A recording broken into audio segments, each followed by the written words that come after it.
Right, before discussing an item of Cabinet's agenda, I'll just walk you through a few events for the busy week ahead. Tonight I'll be opening Te Auaha, New Zealand Institute of Creativity, which combines the creative courses of Welltech and Whitireia in a new training institution dedicated to digital media, performing and visual arts, writing, Māori, carving and weaving. On Tuesday, I'll be giving a foreign policy speech at the New Zealand Institute of International Affairs breakfast, my first foreign policy speech, and attending a Chinese New Year function at Parliament that evening. Some other stuff I think is happening on Tuesday as well. Wednesday, I'll be revealing the backbencher's new puppet of myself. Thursday, I haven't had a preview for anyone who's interested. I'd be interested if you have. Thursday, I'll be attending Bill English's valedictory speech before heading to Sydney for the annual Australia-New Zealand Leaders Meeting and Leadership Forum. I'll be accompanied by 8 ministers and a delegation of business leaders, as is the practice for the Australia-New Zealand Leaders Meeting and Forum. And then on Sunday we'll be departing for the Pacific Mission. The announcement I'd like to refer to today, and pertains to the work done by both the Attorney General and Minister of Justice, relates to declarations of inconsistency.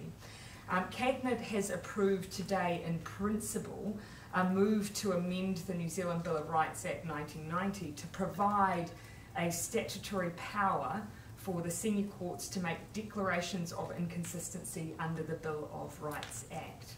Now, this is important because as Parliament passes laws from time to time, there may be occasions where they are deemed to be inconsistent with the Bill of Rights.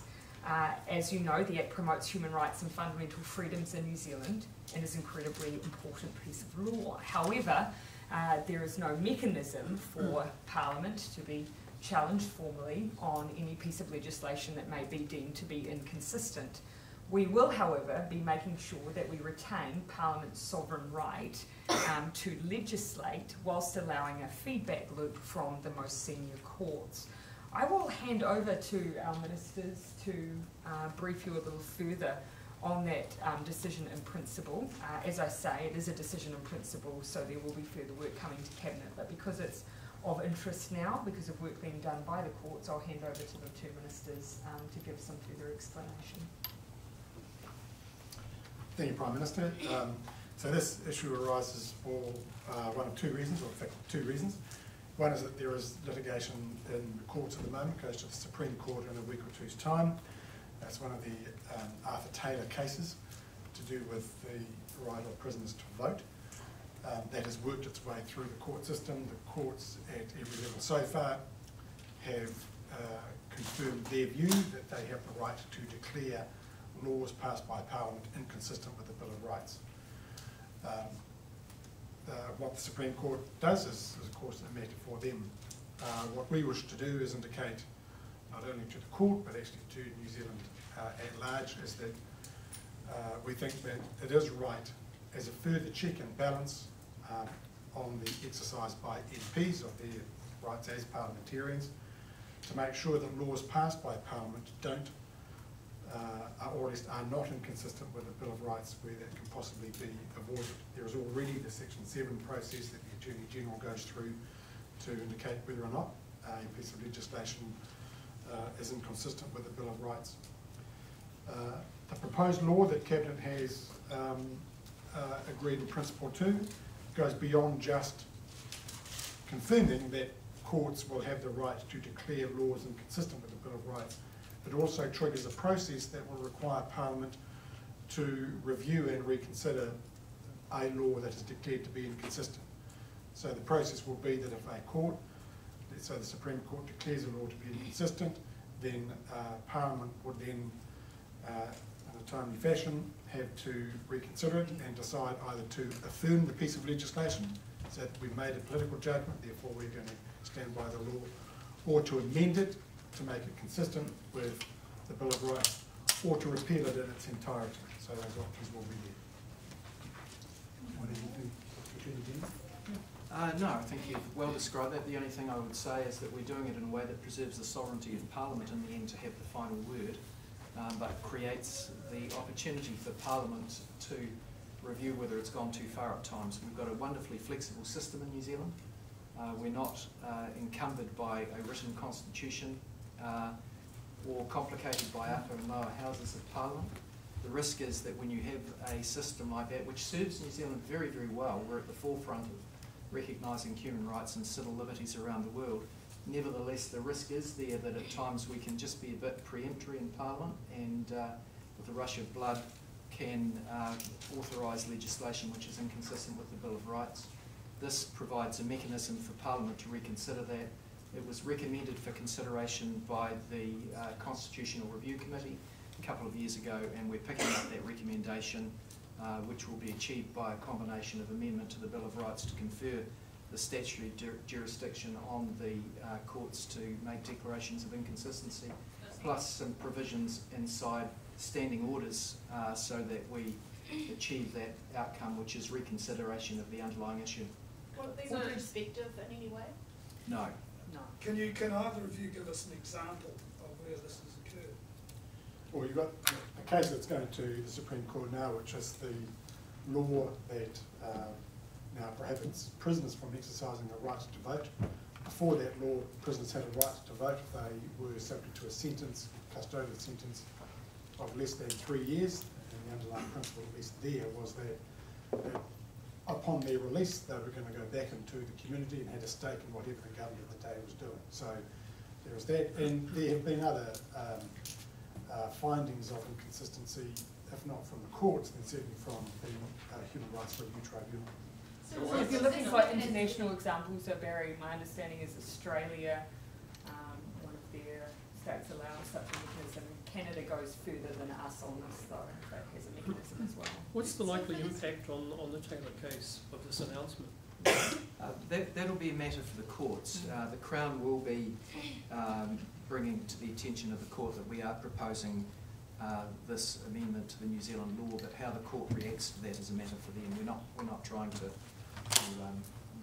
control the outcome, although it is relevant to their decision. I think the point to make, though, is that this is a change more broadly because of the importance of our interaction with the Bill of Rights Act and giving some footing for declarations of inconsistency, so it isn't being triggered necessarily by one particular example or case. But it does enable you to avoid an embarrassing situation downstream if the Supreme Court did find that this was inconsistent with BORA. You would at least not be playing catch up.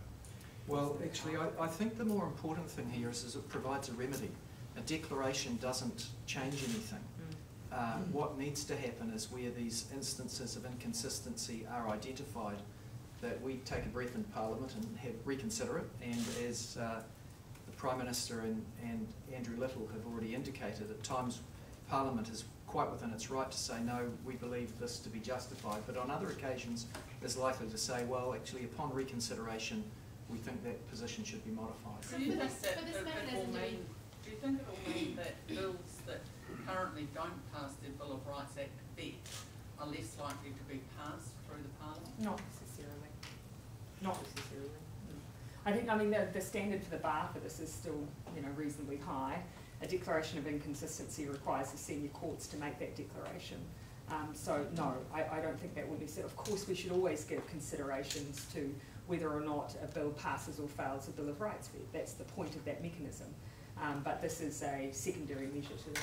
What is Andrea? to be triggered? Does someone have to take a case to the court? So this potentially won't happen for some years after a bill is passed. Correct. Yeah, the court has to make the declaration of inconsistency to trigger the process. Yes. What it might do, as the Prime Minister has suggested, is that as parliamentarians are considering the law, there might be a slightly more considered view taken, given that a certificate from the Attorney General saying it's inconsistent with the Bill of Rights might or would be relevant evidence in a subsequent hearing for somebody who is seeking that declaration of inconsistency. But in the select committee process, you already have the Attorney General Section 7 process, and then you have the ability at select committee. I've been in many select committees where judges themselves have submitted a as a collective on legislation and said this doesn't sit right with us in the Bill of Rights. Yeah. So I don't see, is that not enough? I don't really see the point when it's Well, going the to be so distance far. of time, I think, can sometimes be beneficial. I think when a number of, as you point out, quite often these things unfold over a number of years.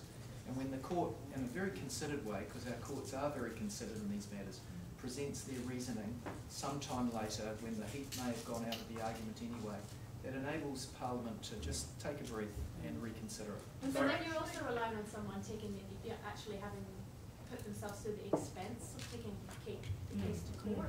But the alternative is the status quo, in which case someone can go through the expense of the court and there be a declaration of inconsistency that leads to naught. This at least allows for there to be a valve, which means it comes back to Parliament for further consideration, and that is far better than the status quo.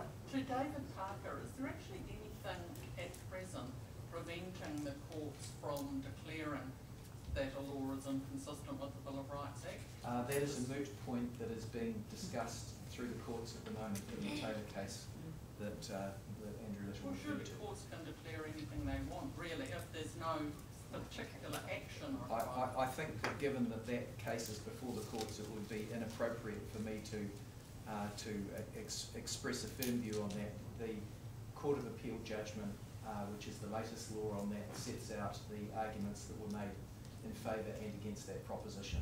Did the previous government consider doing this, or was it not put to them? It appeared in the Constitutional Advisory Panel's report a few years ago as a recommendation, and it wasn't taken up. Isn't that also a part, the sort of inconsistency with the Bill of Rights Act, that some of the claimants, the pay equity claimants, have taken through the courts as well? Some of those were Human Rights Act, which has a different, my understanding is some of those were Human Rights Act claims, and there is an existing mechanism for them, which does allow a mechanism for redress that doesn't exist for BORA. That's at least my understanding. Human Rights Act has a specific provision to allow the Human Rights Review Tribunal to declare a law. Can you name a couple of bills that this would affect at the moment that we're looking at? Yeah, as the Minister said, there's been rare cases. The one that's currently before the courts is probably the most recent, but there haven't been many. We haven't introduced any piece of legislation that we're proposing to vote for that has got a negative Bill of Rights vet in the current Well, you voted last week for a bill that had a negative. Which one was that? Well, that's the teachers' registration bill.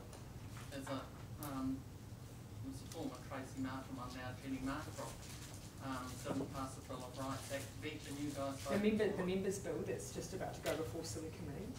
Yeah, I mean, that's obviously has a process before it, but as I've said, there will be cases where there will be vets. Of course, we take Bill of Rights vets seriously. There will be cases from time to time where there may be a negative Bill of Rights vet, but we must make sure that when that happens, that is a very considered view, and what we're providing for is another mechanism by which the public or individuals can challenge us through the courts, and we are forced to reconsider again.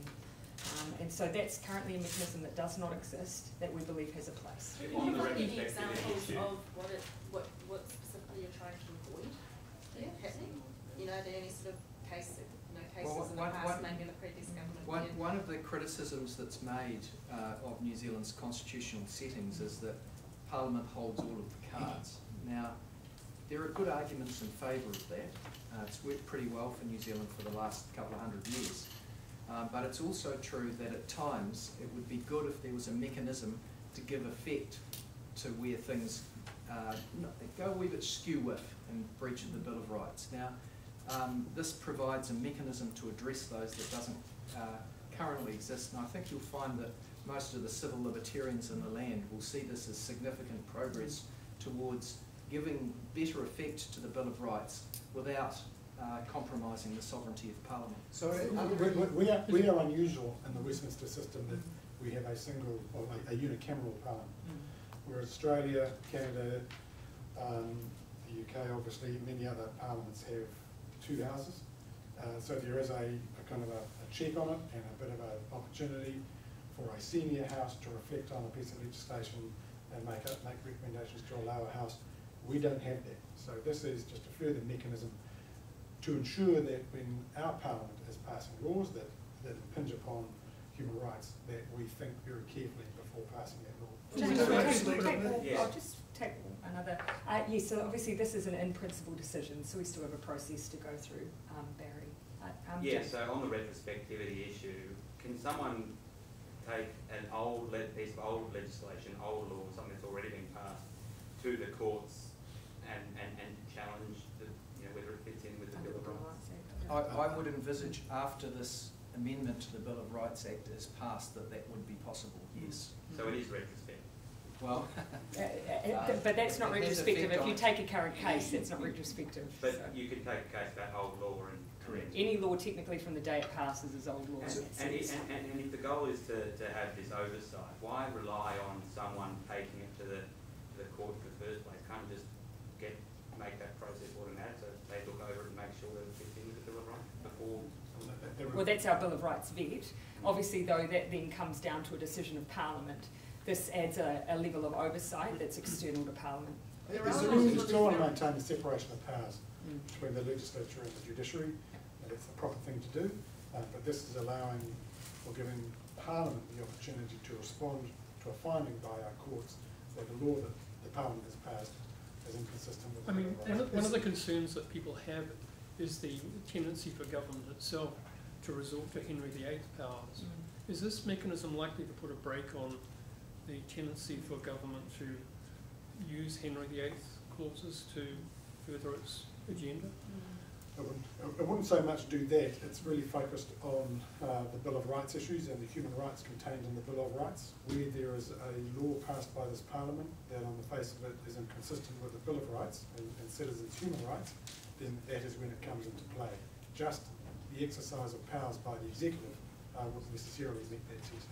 If those powers, the exercise of those powers is in conflict with BORA, presumably that would then click in as a potential route. Mr. Parker, can I ask why we've got you here? Have you made any progress on the hit and run investigation? We're getting closer to a decision, but we haven't yet taken one. When do you think that will be? I would say within a month. Within a month. Back to BORA though, there are a lot of people who would like the courts have the power to strike down laws of Parliament. Can you give us a commitment that any government you lead will not use that power? Yeah, no, that is not what Cabinet agreed in principle to today. Yeah, what about the future? Well, Cabinet today didn't agree to that, so I wouldn't see us doing that in the future. See this as a halfway house, or the thin end of the wedge, to give the courts a lot more power than they have. No, I would see it as I say, as a way of making sure that there's an additional mechanism which still retains the sovereignty of the New Zealand Parliament. So is there any legislation at the moment that you think could be affected by this, where there's been a declaration of conflict and where it would immediately... That would require us to anticipate what someone might choose to take before the courts. I don't know that we're in a position to do that. But it often arises, look, of course it arises in government legislation, but I think it more frequently arises on a per capita basis with private members' bills, because not every MP has access to the drafting skills and knowledge that government ministers have. So it provides then, and indeed the legislation that is presently before the Supreme Court is exactly comes from that stable. But there must have been legislation where the vetting process alerted everyone that this is a problem. Could this trigger the use of this legislation there? Well, although look, the vet is the attorney's opinion. Parliament can have a different opinion sometimes, and it is possible that sometimes Parliament is right and the attorney is wrong. Not that you were suggesting that for a moment. Prior attorneys. No, I'm not suggesting that at all. Look, the courts will be wise in the use of this power, and where in their wisdom they think that Parliament's gone too far, we're now creating a mechanism for Parliament to reconsider it. We're not promising that we'll agree with the courts, but we're creating a vehicle for that reconsideration and for the wisdom of both arms of in these divisions of power to listen to each other and at times modify the outcome. Is there any exemption intended for security intelligence type issues? Because presumably the courts won't have full access to those, and a complainant may feel that their BORA rights have been infringed by the security and intelligence agencies. How is that? This is about legislation rather than operations. Not individual operations. Yeah. Prime All right. I'm heartened by the level of interest in this subject matter greatly. And look, if I could add the final word on it, you know, we made as a government, we made a commitment to operating as a government differently, to trying to enable there to be greater faith built in the way that we operated as a government. I see this as one mechanism by which we can do that, allowing ourselves to be challenged while still maintaining the important sovereignty of Parliament and fulfilling some of the work that was done some years ago by that constitutional committee. I'll leave the ministers with me here just in case you have anything additional, but otherwise, any other questions for today? Prime Minister, just on the 60 Minutes interview that aired Yes. last night in Australia. Yes. How did you feel when he asked you about the conception date? Well, look, I have to say that I haven't had a chance, obviously, to watch the show. It aired in Australia last night. It's fair to say that actually I couldn't recall there being anything from the interview that I found particularly stood out for me and had to be reminded of that question. You're assuming that I haven't been asked by New Zealand media that question before as well. Have New Zealand media asked you at what date you conceived your baby? They've asked a question that in a roundabout way implied that, yes. So you were comfortable, generally you were comfortable with the... Oh, look, nothing stood out for me. Look, at the time, certainly I think that question threw me a little bit, but it would be going a bit far to say I was somehow offended by it. I wasn't. What about him calling you attractive? It's one of, I think, put under the heading of too much information. That's where I put it. What about him calling you attractive? Again, the implication there is that I've never had an interview where that's been done or raised or in some way implied before. I have, and again, I wasn't particularly offended or fazed by the interview as a whole. Did you find it sexist or insulting at all? No, it didn't. Again, as I say, the interview didn't particularly stand out for me in a way that made sense when I saw some of the headlines that followed on. I had to look back and remind myself of what the questions might have been. I think the guy's being picked on because he's an older white male. No, I don't know. I haven't spent a lot of time analysing it. Maybe I've lost all my sensitivity. Maybe it's just that I'm from Morrinsville. I don't know, but I wasn't particularly fazed by any of it. Regarding the Russell McVeagh allegations, and just following on from the MP's comments in the Select Committee last week, she had concerns around government departments using the firm. Are you aware of any directors or directors of government departments to review their relationship? No. I've obviously seen the reporting, as others have. I think it's entirely appropriate that there be further investigations undertaken based on what's been reported by Russell McVeagh, but beyond that, no, I've had no conversations with any ministers or anyone who may have contracts with Russell McVeagh as to the nature of their arrangements. The firm does quite a lot of sensitive work for people like ACC, rape Yes. cases, Human Rights Commission. Is it appropriate that they undertaking that I work? think every member of the public would have an expectation after seeing some of those stories that those firms undertake their own internal processes to respond to what are some significant allegations. But beyond that, I've had no conversations with anyone from government departments about any flow-on effects for them. So you're comfortable with Russell McVeagh? I think they need to undertake that work for themselves, but at this point I'm not having any conversations with government departments about repercussions in any way. Can we put that question to the Attorney General and the Minister of Justice in terms of is there any work being done in considering the procurement policies around sexual harassment and that sort of thing? Well, I'm aware that Russell McVeagh are on the panel of lawyers who are from time to time engaged by government. I'm also aware that they're active in those roles currently. The government procurement rules include appropriate requirements of good conduct, but I'm not aware of the government procurement agency, and I'm responsible for it. It's MB, currently actively on the basis of the investigations trying to strike them off the list of approved providers. But should they? I wouldn't jump to that conclusion. So, can you just step up to the mic if you You want to talk? Sorry. I wouldn't jump to that conclusion, but as the Prime Minister's already indicated, there's more work that needs to be done by Russell McVeagh. So Julian Jeter said last week that Jan Logie was looking at the government's policies around sexual harassment. Could procurement be part of that, those options? I would need to ask Jan Logie what was covered by the work that she's likely to do.